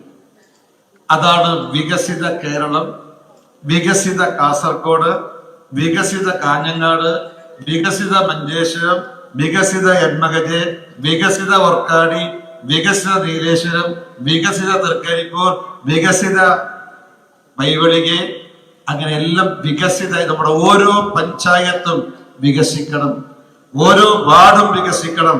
അതുവഴി 4 കോടി മലയാളികളുടെ ജീവിതത്തെ മെച്ചപ്പെടുത്താൻ സാധിക്കണം. ഇതാണ് നമ്മുടെ ലക്ഷ്യം. ആ ലക്ഷ്യം അവതരിപ്പിച്ചുകൊണ്ടാണ് നമ്മുടെ പ്രിയങ്കരനായ സംസ്ഥാന അധ്യക്ഷൻ ശ്രീ രാജീവ് ചന്ദ്രശേഖർജി കഴിഞ്ഞ ഏപ്രിൽ 21 മുതൽ കേരളത്തിലെ എല്ലാ ജില്ലകളിലും യാത്ര ചെയ്യുകയാണ്. ഭാരതീയ ജനതാ പാർട്ടിയുടെ പ്രവർത്തകരിലൂടെ 4 കോടി മലയാളികളിലേക്ക് ഈ ലക്ഷ്യം എത്തിക്കാൻ വേണ്ടിയിട്ടാണ് നാം ശ്രമിക്കുന്നത്. നമുക്ക് വേണ്ടി മാത്രമുള്ളതല്ല ഈ ലക്ഷ്യം എന്ന് പറയുന്നത്. വികസിത കേരളം എന്നുള്ള ലക്ഷ്യം നമുക്ക് വേണ്ടി മാത്രമല്ല, നമുക്ക് പിന്നാലെ വരുന്നൊരു തലമുറയുണ്ടല്ലോ, ആ തലമുറക്ക് അന്തസ്സോടെ അഭിമാനത്തോടെ തല ഉയർത്തി നിൽക്കാൻ സാധിക്കുന്ന, സ്വന്തം കാലിൽ നിൽക്കാൻ സാധിക്കുന്ന ഒരു സാഹചര്യം ഇവിടെ സൃഷ്ടിക്കപ്പെടണം. അതിനു വേണ്ടിയിട്ടാണ് നാം ശ്രീ രാജീവ് ചന്ദ്രശേഖർജി ഈ വികസിത കേരള യാത്ര സംഘടിപ്പിച്ചിട്ടുള്ളത്. ഞാൻ ദീർഘിപ്പിക്കുന്നില്ല, പക്ഷെ ഒരു കാര്യം സൂചിപ്പിക്കാനുള്ളത്, നമ്മുടെ കേരളത്തിന്റെ ഇന്നത്തെ അവസ്ഥ അദ്ദേഹത്തിന്റെ പ്രസംഗത്തിൽ സൂചിപ്പിച്ചിട്ടുണ്ട്. ഇപ്പൊ പലരും ചോദിക്കുന്നത്, ഈ രാജീവ് ചന്ദ്രശേഖർജി വികസിത കേരളം വികസിത കേരളം വികസിത കേരളം ഇങ്ങനെ ലക്ഷ്യം മുന്നിൽ വെക്കുന്നു, പക്ഷെ ഇത് പ്രായോഗികമാണോ, ഇത് പ്രാവർത്തികമാണോ, ഇത് പ്രാപ്യമാണോ എന്നാണ് ഇപ്പൊ VD സതീശനും അതുപോലെ തന്നെ നമ്മുടെ CPM-ന്റെ ഗോവിന്ദ മാഷൊക്കെ ചോദിക്കുന്നത്. മാർക്സിസ്റ്റ് പാർട്ടിയുടെ കോൺഗ്രസിന്റെ നേതാക്കന്മാർ ചോദിക്കുന്നത്, ഇത് പ്രായോഗികമാണോ? അപ്പൊ പത്രക്കാർ ചോദിച്ചു, അതെന്താ, ഞങ്ങൾ 65 വർഷം ഈ കേരളത്തിൽ മാറി മാറി ഭരിച്ചിട്ടും ഞങ്ങൾക്ക് ഇത് സാധ്യമായിട്ടില്ല. ഞങ്ങൾക്ക് സാധ്യമാവാത്തത് എങ്ങനെയാ രാജീവ് ചന്ദ്രശേഖർജിക്ക് സാധ്യമാകും? അതിനാണ് അദ്ദേഹം ഉത്തരം പറഞ്ഞത്, 65 ഏതാണ്ട് 5.5 പതിറ്റാണ്ടിലധികം രാജ്യം കോൺഗ്രസ് ഭരിച്ചിരുന്ന ഒരേ പാർട്ടി, ഒരേ കുടുംബം, അവർക്ക് രാജ്യത്ത് ഒരു മാറ്റവും വരുത്താൻ സാധിച്ചിട്ടില്ല. നികുതി പണം ഒരു കുടുംബത്തിന്റെ ഖജാനാവിലേക്ക് മാറ്റിയെടുക്കാൻ മാത്രമേ സാധിച്ചുള്ളൂ. പക്ഷേ 10 വർഷക്കാലം കൊണ്ട് നരേന്ദ്ര ദാമോദർദാസ് മോഡി എന്ന പ്രധാനമന്ത്രി രാജ്യത്തിനുണ്ടാക്കിയ മാറ്റങ്ങൾ ശ്രീ രാജീവ് ചന്ദ്രശേഖർജി ഇവിടെ അവതരിപ്പിക്കുകയുണ്ടായി. ലോകത്തിലെ ഏറ്റവും ദരിദ്ര രാജ്യങ്ങളിൽ ഒന്നായ ഭാരതത്തെ ലോകത്തിലെ 5ാമത്തെ സാമ്പത്തിക ശക്തിയായി മാറ്റാൻ സാധിച്ചു എന്നുള്ളതാണ് പ്രിയമുള്ളവരെ ഈ ഗവൺമെന്റ് ഏറ്റവും വലിയ നേട്ടം. 25 കോടി പാവങ്ങളെ ദാരിദ്ര്യത്തിൽ നിന്നും കരകയറ്റി. വ്യാവസായിക മേഖലയിൽ സ്റ്റാർട്ടപ്പിലൂടെ, സ്റ്റാൻഡപ്പിലൂടെ, മേക്ക് ഇൻ ഇന്ത്യയിലൂടെ നിരവധി ചെറുപ്പക്കാർ, കോടിക്കണക്കിന് ചെറുപ്പക്കാരുടെ കൈകളിലേക്ക് തൊഴിലെത്തിച്ചു. പാവപ്പെട്ടവർക്ക്, സാധാരണക്കാർക്കും ക്ഷേമ പദ്ധതികൾ അവതരിപ്പിച്ച് അവർക്ക് അവരുടെ ജീവിതം സുഖകരമാക്കി മാറ്റി. അതുകൊണ്ട് 5.5 പതിറ്റാണ്ടിലധികം കാലം രാജ്യം ഭരിച്ച കോൺഗ്രസിന് സാധിക്കാത്തത് 10 വർഷത്തെ സൽഭരണത്തിലൂടെ നരേന്ദ്ര ദാമോദർദാസ് മോഡി രാജ്യത്ത് നടപ്പാക്കി. പ്രിയമുള്ളവരെ, നമ്മള് BJP രൂപം കൊണ്ടത് 80-ലാണ്, ജനസംഘം രൂപം കൊണ്ടത് 51-ലാണ്. പക്ഷെ നമ്മുടെ ഈ ആദർശത്തിന്റെ യാത്ര ആരംഭിക്കുന്നത് 80-ലോ 51-ലോ അല്ല, 1925-ലാണ് നമ്മുടെ യാത്ര ആരംഭിച്ചത്. ആ യാത്ര ആരംഭിച്ചിട്ട് 100 വർഷം തികയാൻ വേണ്ടി പോവുകയാണ്. അന്ന് നാം ആ യാത്ര ആരംഭിക്കുന്ന സമയത്ത് നമ്മുടെ ലക്ഷ്യം എന്താ? പരം വൈഭവന്നേതും മേധസ്സു രാഷ്ട്രം. ഈ രാഷ്ട്രത്തെ പരമായ വൈഭവത്തിലേക്ക് ജഗദ്ഗുരുസ്ഥാനത്ത് എത്തിക്കുക, ഭാരതത്തിന്റെ ഗതകാല വൈഭവം വീണ്ടെടുക്കുക. പലരും അത് വിശ്വസിച്ചില്ല. എന്നാൽ ഇന്ന് പ്രിയമുള്ളവരെ, ഭാരതം അതിന്റെ ഗതകാല വൈഭവം വീണ്ടെടുത്തുകൊണ്ട് ലോകത്തിന്റെ ജഗദ്ഗുരുസ്ഥാനം അലങ്കരിക്കുന്ന രാഷ്ട്രമായി മാറിയിരിക്കുന്നു. ഇതാണ് നരേന്ദ്രമോദിജിയുടെ ഭരണം, സൽഭരണം. ഞാൻ സൂചിപ്പിക്കുന്നത്, ശ്രീ നരേന്ദ്രമോദിജിയും ശ്രീ രാജീവ് ചന്ദ്രശേഖർജിയും രാഷ്ട്രീയത്തിന് ഒരു പുതിയ വ്യാകരണവും വ്യാഖ്യാനവും നൽകുന്നുണ്ട്. അതെന്താ? ഇതുവരെ ആരും നൽകാത്ത ഒരു വ്യാകരണവും വ്യാഖ്യാനവും രാഷ്ട്രീയത്തിന് നൽകുകയാണ് നമ്മുടെ പ്രിയങ്കരനായ പ്രധാനമന്ത്രി നരേന്ദ്രമോദിജിയും നമ്മുടെ സംസ്ഥാന അധ്യക്ഷൻ ശ്രീ രാജീവ് ചന്ദ്രശേഖർജിയും രാഷ്ട്രീയത്തിന് നൽകുന്ന പുതിയ വ്യാകരണം, പുതിയ വ്യാഖ്യാനം, അത് വികസനമാണ്, വികസനമാണ്, വികസനമാണ്. ഇതാണ് രാഷ്ട്രീയത്തിന്റെ പുതിയ വ്യാകരണവും വ്യാഖ്യാനവും. ഇത് കേരളത്തിൽ ഇന്ന് അനിവാര്യമാണ്. എന്താ കാരണം? നോക്കൂ നിങ്ങൾ, കേരളത്തിൽ ഇന്ന് ഇത് കേരളമാണെന്നാ പിണറായി വിജയൻ പറയുന്നത്. എന്ത് കേരളം? നേരത്തെ സൂചിപ്പിച്ചില്ലേ, ആശാ വർക്കർമാർക്ക് 100 രൂപ കൂട്ടിക്കൊടുക്കാൻ കാശില്ലാത്തൊരു ഗവൺമെന്റാണ് പിണറായി വിജയന്റെ സർക്കാർ. പണ്ട് ഒരു കർണാടകത്തിലെ ആൾക്കാർക്ക് അറിയില്ല, മലയാളത്തിലൊരു സിനിമാ നടനുണ്ട്, ബഹദൂർ, ഹാസ്യ നടന. അയാൾ നൃത്തം ചവിട്ടി ഒരു പാട്ട് പാടുന്നുണ്ട്, നഞ്ച് വാങ്ങാൻ പോലും നയ പൈസയില്ല. നഞ്ച് എന്ന് പറഞ്ഞാൽ വിഷം, മരിക്കാൻ വിഷം വാങ്ങാൻ പോലും നയ പൈസയില്ല. പക്ഷെ നഞ്ച് വാങ്ങാൻ പോലും നയ പൈസയില്ലാത്ത, വിഷമ്പം വാങ്ങാൻ പോലും നയ പൈസയില്ലാത്ത ഒരു ഗവൺമെന്റ് ആണ് ഈ കേരളം ഭരിക്കുന്നത്. എല്ലാ അർത്ഥത്തിലും കാർഷിക മേഖല, വ്യാവസായിക മേഖല, സേവന മേഖല, സർവ്വ വിദ്യാഭ്യാസ മേഖല, സർവ്വ മേഖലയിലും ഈ കേരളം പ്രിയമുള്ളവരെ തകർന്നിരിക്കുകയാണ്. ഇതൊരു മാറ്റം അനിവാര്യമല്ലേ? ഞാൻ ചോദിക്കട്ടെ, ഇപ്പോഴേ ഈ ഗവൺമെന്റ് ഒരു അടി മുന്നോട്ട് പോകാൻ സാധിക്കുന്നില്ല. കാരണം സാമ്പത്തിക തകർച്ചയുടെ നെല്ലിപ്പടിയിൽ ഈ കേരളത്തിൽ ഇരിക്കുക 4 ലക്ഷം കോടി കടമുള്ള ഒരു സംസ്ഥാനമാണ്. ഇപ്പൊ എന്താ ഇവിടെ നടക്കുന്നത്? ആറ്റ പദ്ധതിക്കാണ് കേരളത്തിൽ നടപ്പാകുന്നത്. കേന്ദ്രം ഭരിക്കുന്ന BJP സർക്കാരിന്റെ പദ്ധതിയാണ് കേരളത്തിൽ നടപ്പാകുന്നത്. ഈ പദ്ധതി കേന്ദ്രത്തിന്റെ, BJP സർക്കാരിന്റെ. ഈ പദ്ധതിയുടെ പണം ആരുടേതാ? അതും കേന്ദ്രം ഭരിക്കുന്ന BJP സർക്കാരിന്റെ. ഇപ്പൊ പദ്ധതി BJP സർക്കാർ, പണം BJP സർക്കാർ. പിന്നെ ഇത് നടപ്പാക്കുന്ന ഒരു ചുമതല മാത്രമേ ഈ പിണറായി വിജയനുള്ള പോസ്റ്റ്മാന്റെ ചുമതല മാത്രമാണ്. നോക്കൂ നിങ്ങൾ, കാസർഗോഡ് മുതൽ തിരുവനന്തപുരം വരെ ഹൈവേ. ആരാ ഹൈവേയുടെ പണം? 65,000 കോടി രൂപ എണ്ണിക്കൊടുത്തത് ഇന്ത്യൻ പ്രധാനമന്ത്രി നരേന്ദ്ര ദാമോദർ ദാസ് മോദിയാണ്. റെയിൽ ഹൈവേ മാത്രമല്ല, ഇത് ഇപ്പൊ CPM സംസ്ഥാന സെക്രട്ടറി പറഞ്ഞത്, ഇനി കേരളത്തിൽ ലോകത്തിലെ എല്ലാ ജനങ്ങളും കേരളത്തിലെ റോഡ് കാണാൻ വേണ്ടി വരികയാണെന്നാ. ഇത് ആരെ റോഡായത്? ആരെ പദ്ധതിയാണ്? ആരെ പണമാണ്? ഇത് കേന്ദ്രത്തിന്റെ BJP സർക്കാരിന്റെ പണം. റെയിൽവേ മാത്രമല്ല പ്രിയമുള്ളവരെ, ഹൈവേ മാത്രമല്ല, റെയിൽവേ. ഞാൻ കേരളത്തിലെ മൊത്തം റെയിൽവേ രംഗത്ത് വന്ന മാറ്റങ്ങളൊന്നും ഞാൻ പറയുന്നില്ല. നിങ്ങൾ കാസർഗോഡ് റെയിൽവേ അറിയാം. നിങ്ങൾ നെഞ്ചുയർത്തി ചോദിക്കണം. അമൃത് ഭാരത് സ്റ്റേഷൻ സ്കീമിൽ ഈ കാസർഗോഡ് റെയിൽവേ സ്റ്റേഷനെ ഉൾപ്പെടുത്തി 40 കോടിയുടെ വികസനം സ്വാതന്ത്ര്യാനന്തര ഭാരതത്തിന്റെ ചരിത്രത്തിൽ ആദ്യം നടത്തിയത് നരേന്ദ്രമോദി സർക്കാരാണ്. 40 കോടി. നിങ്ങളൊന്ന് പോയി നോക്ക്. പണ്ടുള്ള പഴയ നമ്മുടെ നേതാക്കന്മാരുണ്ട് ഇവിടെ, മുതിർന്ന നേതാക്കന്മാര്. ഇവര് പണ്ട് കണ്ട കാസർഗോഡ്, ഞാൻ യുവമോർച്ചയുടെ കാലത്ത് കാസർഗോഡ് വരുന്നുണ്ട്. അന്നത്തെ കാസർഗോഡ് റെയിൽവേ സ്റ്റേഷനാണോ ഇന്നത്തെ റെയിൽവേ സ്റ്റേഷൻ? 40 കോടി. ഇതുവരെ ഞാൻ കണക്ക് പരിശോധിച്ചു, കാസർഗോഡ് റെയിൽവേ സ്റ്റേഷനില് 8 മന്ത്രിമാർ, കേരളത്തിലെ UPA ഭരണകാലത്ത് 8 മലയാളി മന്ത്രിമാരുണ്ടായിരുന്നു കേരളത്തിൽ. അന്ന് കാസർഗോഡ് റെയിൽവേ സ്റ്റേഷന്റെ വികസനത്തിന് 12 ലക്ഷം, 15 ലക്ഷം, 18 ലക്ഷം കൊടുത്തത്.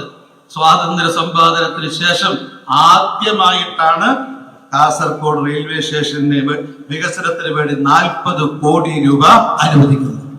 ഇനി ഇത് മാത്രമല്ല, കാഞ്ഞങ്ങാടും നീലേശ്വരവും അതുപോലെ തന്നെ ചെറുവത്തൂർ റെയിൽവേ സ്റ്റേഷനുകളില് വികസനം വരാൻ വേണ്ടി പോവുകയാണ്. അപ്പൊ റെയിൽവേ വികസനം, ഹൈവേ വികസനം. നിങ്ങൾ ഓർക്കോ, ഈ പ്രാവശ്യം ഈ സാമ്പത്തിക വർഷം കേരളത്തിൽ മൊത്തം കേന്ദ്ര ഗവൺമെന്റ് റെയിൽവേ വികസനത്തിന് വേണ്ടി മാത്രം കൊടുത്തത് 3300 കോടിയാണ്. എന്നാൽ UPയുടെ കാലത്ത് ഒരു വർഷം കേരളത്തിലെ റെയിൽവേ വികസനത്തിന് വേണ്ടി കൊടുത്തത് 330 കോടി രൂപയാണ്. നിങ്ങൾക്കറിയോ, 330 കോടി രൂപ ഒരു കൊല്ലത്ത്. നമ്മൾ കൊടുത്തതോ 3300 കോടി രൂപ. ഈ നിങ്ങൾ തൊട്ടടുത്തുള്ള കോഴിക്കോട് റെയിൽവേ സ്റ്റേഷൻ എയർപോർട്ടിന് സമാനമാക്കി മാറ്റാൻ വേണ്ടി പോകുന്നു. അതിനുവേണ്ടി കേന്ദ്ര ഗവൺമെന്റ് അനുവദിച്ചത് 460 കോടി രൂപയാണ്. ഇവരൊരു കേരളത്തിലെ മൊത്തം റെയിൽവേ വികസനത്തിന് വേണ്ടി അനുവദിച്ച തുകയേക്കാൾ 100 കോടി അധികമാണ് കോഴിക്കോട് റെയിൽവേ സ്റ്റേഷന്റെ വികസനത്തിന് വേണ്ടി നരേന്ദ്രമോദി സർക്കാർ അനുവദിച്ചത്. ഇത് മാത്രമല്ല, എന്തൊക്കെ വികസനങ്ങൾ. ഞാൻ ചോദിക്കട്ടെ, ഇവിടെ നടക്കുന്ന എല്ലാ വികസനങ്ങളും ഞാൻ ദീർഘിപ്പിച്ച് പറയുന്നില്ല. ഇപ്പൊ വിഴിഞ്ഞം പോർട്ട് 2-ാം തീയതി നമ്മുടെ പ്രിയങ്കരനായ പ്രധാനമന്ത്രി ഉദ്ഘാടനം ചെയ്യാൻ വേണ്ടി വരികയാണ്. ഇവിടെ കേരളം രൂപം കൊണ്ട് അന്ന് മുതൽ വിഴിഞ്ഞം പോർട്ട്, വിഴിഞ്ഞം പോർട്ട്, വിഴിഞ്ഞം പോർട്ട് എന്ന് പറയുന്നത് നമ്മൾ എല്ലാവരും കേട്ടിട്ടുണ്ട്. ആ വിഴിഞ്ഞം തുറമുഖം തിരുവനന്തപുരത്ത് യാഥാർത്ഥ്യമാകാൻ നരേന്ദ്രമോദി എന്ന പ്രധാനമന്ത്രി രാജ്യത്ത് അധികാരത്തിലെത്തേണ്ടി വന്നു എന്നുള്ളതാണ് കാണുന്നത്. എന്താ ഇതുവരെ 10-65 കൊല്ലമായി രാജ്യത്ത് നമ്മുടെ സ്വാതന്ത്ര്യം കിട്ടിയിട്ട് ഇതുവരെ വിഴിഞ്ഞം തുറമുഖം പ്രാവർത്തികമാകാതിരുന്നത്? ഇപ്പോ നരേന്ദ്രമോദിജി 1000 കോടി രൂപയാണ് വിഴിഞ്ഞത്തിന് വേണ്ടി കൊടുത്തത് നമ്മള്.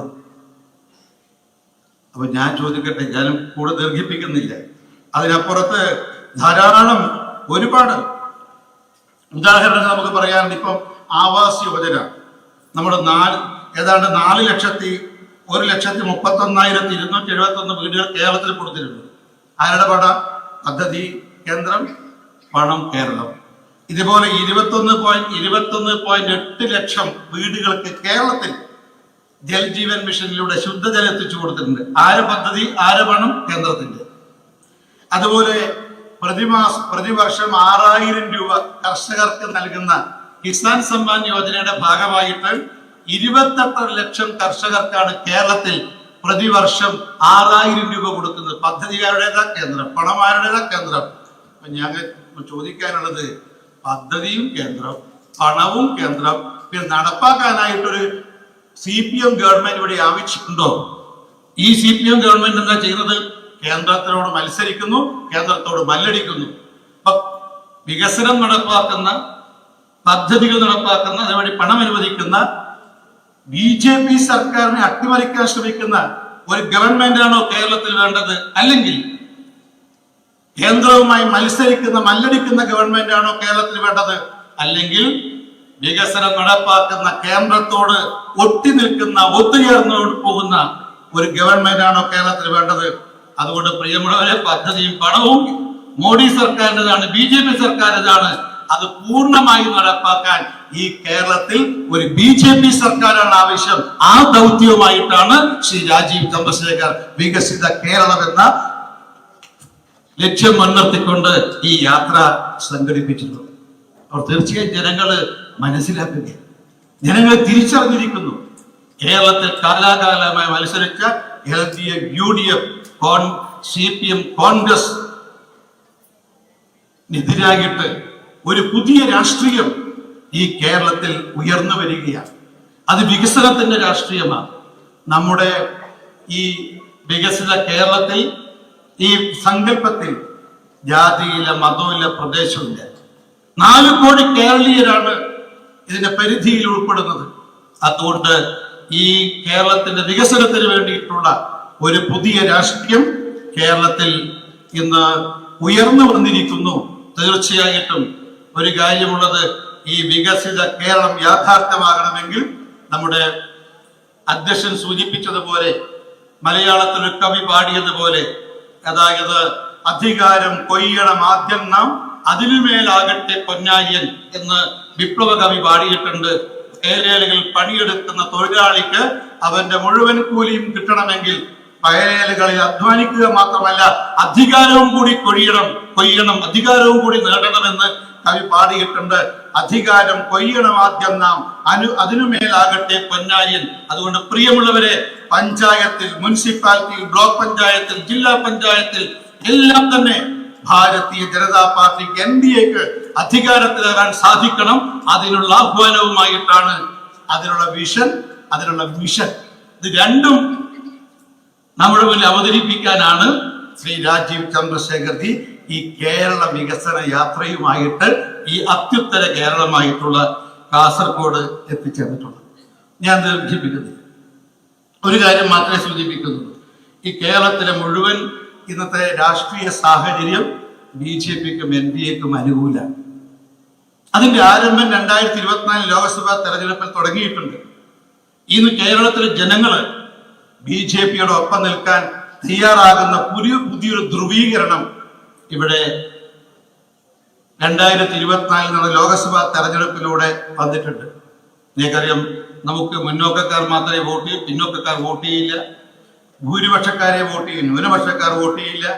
മലയോരത്തുള്ളവർ വോട്ട് ചെയ്യില്ല, കടലോരത്തുള്ളവർ വോട്ട് ചെയ്യും, ഇതൊക്കെ പറയാറുണ്ടായിരുന്നു. പക്ഷെ നോക്കൂ നിങ്ങൾ, കഴിഞ്ഞ 2024 ലോക്സഭാ തെരഞ്ഞെടുപ്പിൽ നമ്മുടെ വടക്കുന്നാഥന്റെ, തൃശ്ശൂര് വടക്കുന്നാഥന്റെ മണ്ണിൽ സുരേഷ് ഗോപി നമ്മൾ വിജയിച്ചത് ഭൂരിപക്ഷത്തിന്റെ വോട്ട്, ന്യൂനപക്ഷത്തിന്റെ വോട്ട്, മുന്നോക്കക്കാരുടെ വോട്ട്, പിന്നോക്കക്കാരുടെ വോട്ട്, അതേപോലെ മലയോരത്തും കടലോരത്തും താമസിക്കുന്നവരുടെ വോട്ട് എല്ലാം നേടിക്കൊണ്ടാണ്. അതുകൊണ്ട് കേരളത്തിൽ ഒരു പുതിയ രാഷ്ട്രീയം, LDFന്റെയും UDFന്റെയും വോട്ട് കുറഞ്ഞപ്പോൾ BJPയുടെയും NDAയുടെയും വോട്ട് ഈ കഴിഞ്ഞ ലോക്സഭാ തെരഞ്ഞെടുപ്പിൽ വർദ്ധിച്ചിട്ടുണ്ട്. ഇതൊരു പുതിയ രാഷ്ട്രീയമാണ്. അതിനെ വികസിപ്പിക്കാൻ, അതിനെ കൂടുതൽ ജാജ്വല്യമാക്കി മാറ്റാൻ നമുക്ക് നമ്മുടെ സ്വയം പ്രയത്നത്തിലൂടെ, പ്രവർത്തനത്തിലൂടെ സാധിക്കണം എന്നുള്ളതാണ് വിനയപൂർവമായിട്ടുള്ള അപേക്ഷ. ഓരോ ദിവസം കഴിയും തോറും രാഷ്ട്രീയ സാഹചര്യം അനുകൂലമായി മാറിക്കൊണ്ടിരിക്കുകയാണ്. ഇന്ന് കേരളത്തിൽ മറ്റൊന്നും നടക്കുന്നില്ല. ആകെ തീവ്രവാദ ഭീകരവാദ പ്രവർത്തനം ശക്തി പ്രാപിക്കുന്നു.